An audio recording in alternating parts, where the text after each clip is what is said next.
बिस्मिल्लाहिर्रहमानिर्रहीम। आज हम डायगोनल स्ट्राइप्स पे काम करेंगे और थोड़ा सा टच करेंगे ऑफसेट रिपीट को कि ऑफसेट रिपीट कैसे बनती है।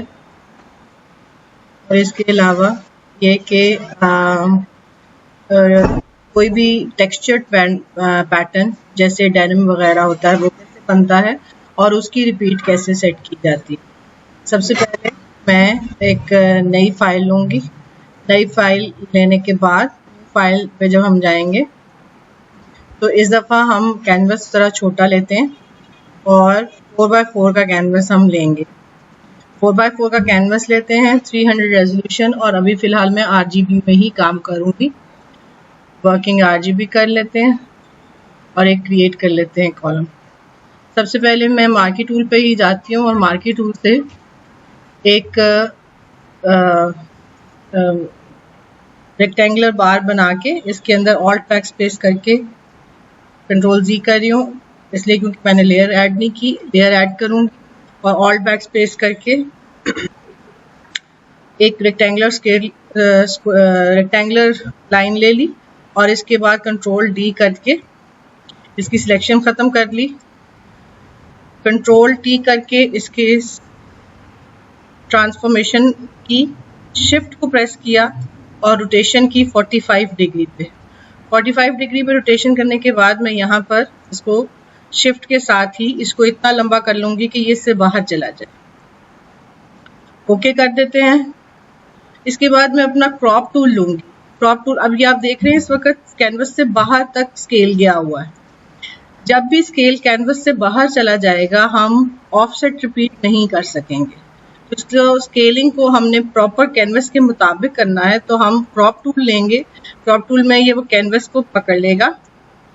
आपने एक दफ़ा एंटर दबाया और दोबारा एक दफ़ा एंटर दबाया। अब आप देखें कि जब वो आएगा तो ये पूरा कैनवस को उसने पकड़ लिया। अब मैं इसकी एक कॉपी और लेती हूँ, कंट्रोल J करके मैं इसकी एक कॉपी और ले लूँगी। अब सबसे पहले मैं इमेज में जाऊंगी और इमेज साइज देखूंगी। यहाँ पे आ रहा है 1200 पिक्सल बाय 1200 पिक्सल। ये जो साइज है ये ऐसा होना चाहिए जो 2 पे डिवाइड हो जाए। अगर ये 1225 पिक्सल होगा तो हमारा 2 पे डिवाइड नहीं हो सकेगा, तो हम इसको ऑफसेट रिपीट नहीं कर सकेंगे। इसलिए कोशिश यही रखनी चाहिए कि डायमेंशंस वो हो जो 2 पे डिवाइड हो जाए। इसको ओके कर दिया। कॉपी जो मैंने ली थी उसको सिलेक्ट किया, फिल्टर में गए, अदर्स में गए, ऑफसेट में आए। अब 600 ऊपर हॉरिजॉन्टल और 600 ही नीचे वर्टिकल और रैप अराउंड करके ओके कर दिया। अब अगर मैं प्रिंट प्रीव्यू में देखूं, पैटर्न प्रीव्यू में, तो आप ये देखें कि आपकी बिल्कुल परफेक्ट स्लैंट्स हो गए हैं। ये तो एक तरीका है आपका हॉरिजॉन्टल लाइंस बनाने का। एक और तरीके से भी हम कर सकते हैं कि अगर मुझे अगर इसके अंदर भी लाइंस चाहिए, यानी कि मुझे और एक्स्ट्रा लाइंस चाहिए, तो अब मैं क्या कर सकती हूँ। अब मैं ये करूँगी कि मैं एक अगेन सबसे पहले मैं गाइडलाइंस करूँगी। व्यू में जाऊँगी, गाइड्स करूँगी, न्यू गाइड लेआउट करूँगी और ये 4 कॉलम्स और 4 रोज की गाइडलाइन ले लूँगी। अभी आप देख रहे हैं कि आपकी सेंटर लाइन जो है वो सेंटर वाले बॉक्सेस को क्लिक कर रही है। अब मैं एक और स्ट्राइप ले लेती हूँ। इसको भी ऑल्ट बैक स्पेस करके नई लेयर पे ऑल्ट बैक स्पेस करके इसको भी हमने कर लिया। कंट्रोल D किया। अब पैटर्न प्रीव्यू ऑन किया। पैटर्न प्रीव्यू ऑन करने के बाद उसी तरह शिफ्ट दबा के 45 डिग्री पे लेकर आए, इसके सेंटर में रखा। अब आपने इसको इतना लंबा करना है कि ये शिफ्ट दबा के कि ये अपने उससे अगले से मिलने लगे। लेकिन आप ये देख रहे हैं कि जैसे ही हम मिलाने की कोशिश करते हैं वहां पे एक एज आ जाती है। बस इसका आपने ध्यान रखना है कि जब ये हो जाए तो आपने उस एजेस को इसमें भी और इस वाले एरिया में भी आपने पहले हम इसको करेंगे, इसको सेंटर में, इस बॉक्स के सेंटर में आ जाए ये। इसको ओके कर दिया, print preview, pattern preview of किया। अब हमने इसको क्लोजअप लेना है। यहां से अब हम अपना थर्ड सिलेक्शन टूल पकड़ेंगे। सिलेक्शन टूल में हम लेंगे polygonal lasso tool. Polygonal lasso tool जो होता है वो स्ट्रेट लाइंस लगाने के लिए होता है। अब हम इसको बिल्कुल क्लोजअप लेकर, जितना क्लोजअप हम ले सकते हैं, इस एरो को कंट्रोल प्लस से हमने क्लोजअप लिया, यहां पे एरो पे क्लिक किया, शिफ्ट दबाया, सीधी लाइन जाएगी, इस एरो पे क्लिक कर दिया, इस पे और वापस अपने उससे मिला के लेयर 2 सिलेक्ट करके ऑल्ट बैक स्पेस इसमें हमने कर दिया। थोड़ा सा अभी भी गैप आ गया है, इसको हम दोबारा से फिल कर देते हैं।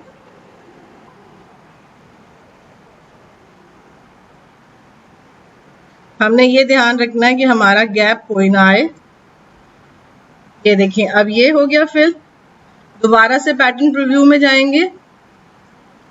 अब देखिए यहाँ आपका प्रॉब्लम सॉल्व हो गया। अब वो आपको जो एजेस नजर आ रही थी वो आपको एजेस कहीं पे भी नहीं नजर आएंगी।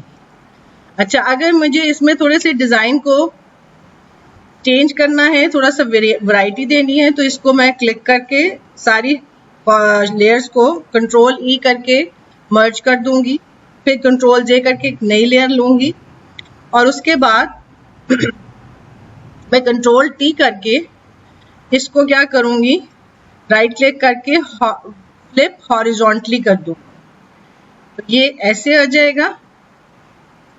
अब जब मैं इसका पैटर्न प्रीव्यू लेती हूँ, अब ये इसमें एक लाइन मिसिंग है, ये वाली लाइन मिसिंग आ गई है।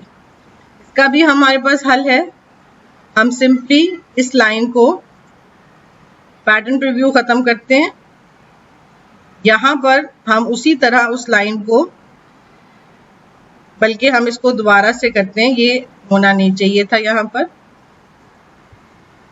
कंट्रोल ई, कंट्रोल जे, कंट्रोल टी और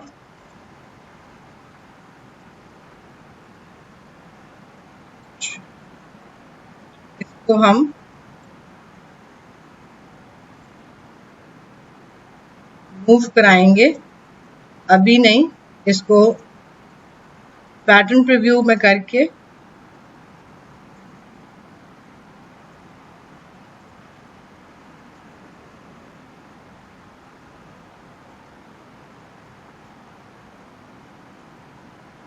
हम ऐसे जगह मूव कराते हैं कि ये हमारे बॉक्स के अंदर आ जाए। ये दोनों डब्बे हमारे बॉक्स के अंदर आ गए हैं। ये दो एजेस जो नहीं मिल रही थी ये हमारे बॉक्स के अंदर आ गई हैं। अब हम अगेन फिर वही काम करेंगे जो हमने पहले किया था। पॉलीगोनल लैसो टूल पकड़ेंगे, इस एरो पे क्लिक करेंगे, इस पे, इस पे,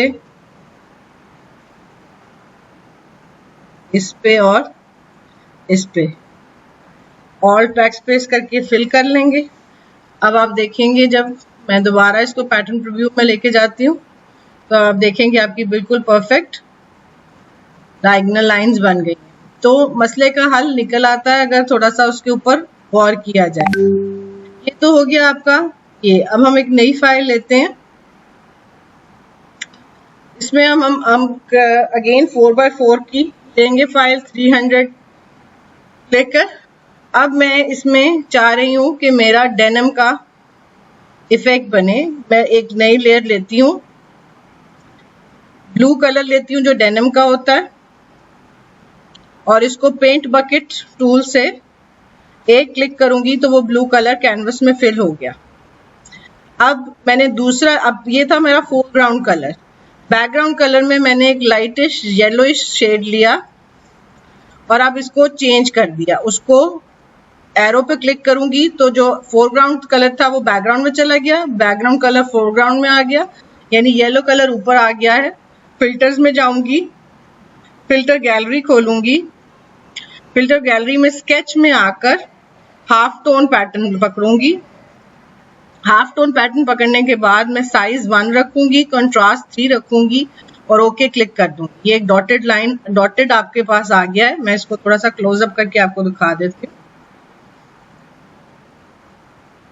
इसके बाद आप जाएंगे फिल्टर्स में, स्टाइलाइज में और डिफ्यूज में।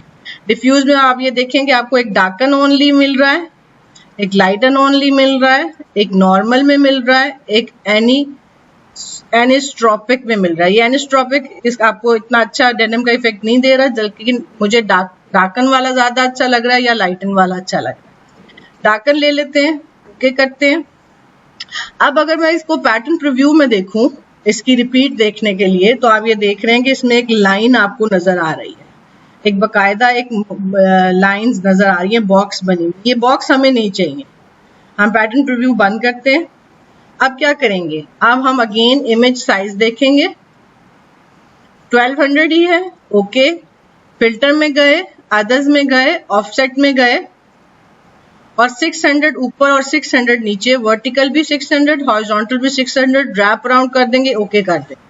अब क्या होगा कि वो जो लाइन थी वो नीचे आ गई। अब हम यहाँ से एक आपका हीलिंग ब्रश टूल है, इसमें आपने स्पॉट हीलिंग ब्रश पकड़ना है। ब्रश का साइज आपने अपनी लाइन जो आपको नजर आ रही है उससे बड़ा होना चाहिए। यहाँ एक क्लिक करें, शिफ्ट का बटन दबाएं और नीचे क्लिक करें। अब ये देखें वो आपकी लाइन खत्म हो गई। फिर यहाँ क्लिक करें, शिफ्ट का बटन दबाएं, यहाँ क्लिक करें। अब आपकी वो लाइन भी खत्म हो गई। अब अगर मैं पैटर्न प्रीव्यू में देखूं तो थोड़ा सा बैक करके देखूंगी। अभी ये आपको इसलिए इस तरह से नजर आ रहा है क्योंकि जो मेरी ये फाइल है ये वो कॉन्ट्रास्ट में जा रही है, लेकिन अब ये यूं देखें तो ये बिल्कुल कोई आपको लाइन, कोई बॉक्स नजर नहीं आएगा, बिल्कुल परफेक्ट। ये देखें ये आपका डेनिम का हो गया, ठीक है। इसके ऊपर भी आप अपने डिजाइन बना सकते हैं और इस तरह से कर सकते हैं। मजीद सवालों के लिए कमेंट्स करें और मैं इंशाल्लाह नेक्स्ट में आपको लैसो टूल और पॉलीगोनल टूल और मैजिक वॉन्ड टूल के बारे में जरूर बताऊं। जज़ाकल्लाह खैर, अल्लाह हाफ़िज़।